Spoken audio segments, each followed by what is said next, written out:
This just in, the moon is made of cheese. Bigfoot was seen last night talking with Loch Ness Monster. An alien spacecraft mysteriously landed near Roswell. The Titanic sank. Jesus resurrected from the dead. Abraham Lincoln was an American president. Men can get pregnant. There are indeed married bachelors, and Humpty Dumpty is still on the wall. Did you know all that?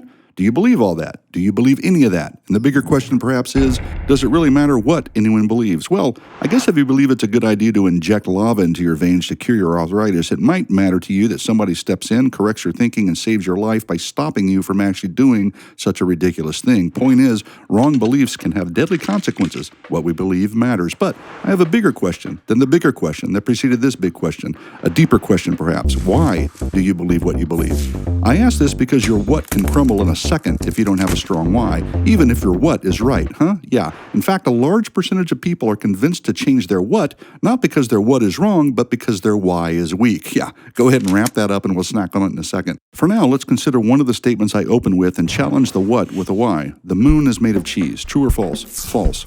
Why do I believe that, you might ask? Well, because the moon would be far less dense and therefore the Earth's tides would be extremely different.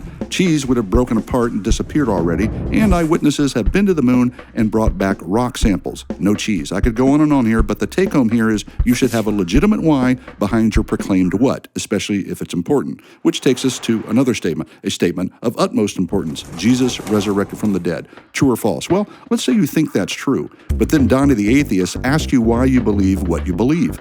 Maybe he goes on to give opposing views. He quotes scientists, shows you documentaries, and gives you what he believes is hard evidence that he thinks utterly destroys your so-called faith. What would you do? Panic? Cry? Run?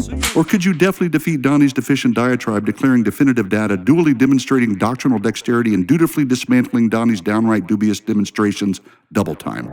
I'm asking. Just asking. I mean, you could say you believe the resurrection is true because of the eyewitness testimony, the explosion of Christianity soon after the event, the Roman leaders admitting the tomb was empty, or for a host of other reasons, powerfully presented in Debunked number 12. How's that for cross-marketing? Look, bottom line is this. 1 Peter 3:15 says, always be prepared to make a defense to anyone who asks you for a reason for the hope that is in you. Titus 1:9 commands, he must hold firm to the trustworthy word as taught, so that he may be able to give instruction in sound doctrine and also to rebuke those who contradict it. And Colossians 4:5-6 says, walk in wisdom toward outsiders, making the best use of the time. Let your speech always be gracious, seasoned with salt, so that you may know how you ought to answer each person.